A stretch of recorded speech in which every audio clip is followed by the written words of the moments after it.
Guys, तो चलो API की प्लेलिस्ट के इंटरव्यू क्वेश्चंस का नंबर 2 हम टैकल करते हैं। पिछले वीडियो के अंदर मैंने डिफरेंस पोस्ट और पुट और पैच और पुट के बीच में डिफरेंस के बारे में बताया था। अगर आपने वो वीडियो नहीं देखी तो पीछे जाके देख लीजिएगा। क्वेश्चन नंबर 2 है, what are the basic challenges you have faced in API testing. आपने क्या क्या चैलेंजेस फेस किए एपीआई टेस्टिंग करते वक्त। तो इसका आंसर है ना, आप कुछ एक पॉइंट्स के फॉर्म में देना। पहला पॉइंट देना कि एपीआई डॉक्यूमेंटेशन के अंदर मुझे सबसे पहले दिक्कत हुई एपीआई की जो डॉक्यूमेंटेशन जो प्रोवाइड की है उसके अंदर मुझे बहुत सारे कंसर्न्स मिले। जो स्टेटस कोड है वो मिसमैच थे, ये सब डिटेल्स बताना। रिस्पॉन्स मैसेज जो उसके अंदर लिखा हुआ था वो हमको एक्यूरेसी नहीं लगी, तो मैंने उसके कंसर्न रेज किए बहुत सारे। तो ये एक एपीआई डॉक्यूमेंटेशन के अंदर आपने वर्क किया। सेकेंड है ऑथेंटिकेशन और ऑथराइजेशन ओवरहेड।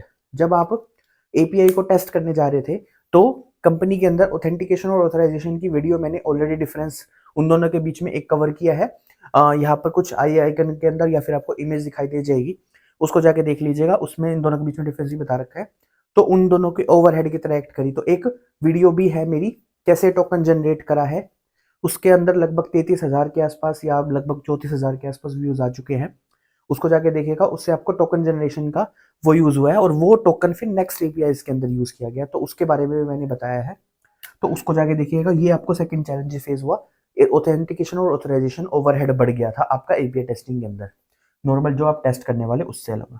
थर्ड आपको चैलेंज फेस हुआ एपीआई चेनिंग के अंदर, कि आपने अलग अलग जैसे क्रिएट के अंदर आपको डाटा क्रिएट हुआ वो आपको वेरीफाई करना था गेट के अंदर, तो ओवरहेड हुआ। आप बार बार उसके अंदर जा रहे थे, फिर उसको देख रहे थे, फिर इसी तरह गेट से अपडेट किया, फिर अपडेट के अंदर दोबारा से गेट किया, डिलीट किया। तो ये सब ओवरहेड है, बेसिकली चैलेंजेस है जो एपीआई चेनिंग की रिक्वेस्ट के अंदर आपको वो कर रहे थे, टैकल करने पड़ रहे थे आपको।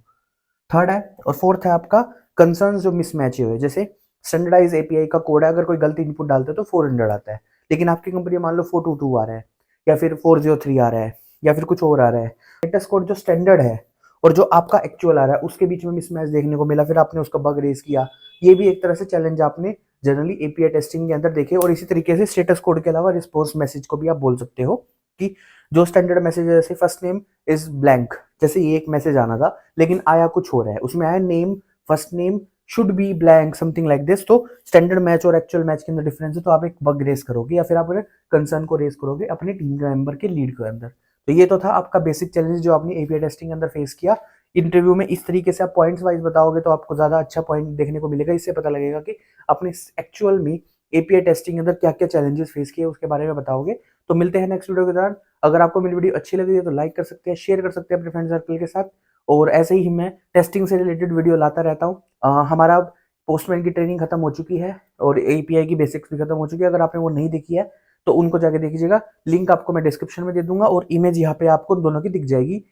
एक पहले पोस्टमैन की ट्रेनिंग की, फिर उसके प्लेलिस्ट की, फिर उसके बाद पोस्टमैन के बेसिक्स ऑफ एपीआई की, फिर बेसिक की उनकी जो प्लेलिस्ट है मैंने बनाया उनका कैसे इमेज दिखती है वो दिख जाएगा। उससे आपको पॉइंट तक पहुंचना बड़ा इजी रहेगा। और बाकी मैं लिंक डिस्क्रिप्शन में उन सबका दे ही दूंगा। अगर आपको अगर चाहे तो एक गूगल पे नंबर आपको फ्लैश हो रहा होगा, उस पर जाके मुझे सपोर्ट भी कर सकते हैं। अगर ये आपकी विश है, आप करना चाहे तो करें, नहीं करना चाहे तो कोई इशू नहीं है मुझे। Thank you for this. मिलते हैं नेक्स्ट वीडियो में। Bye bye guys.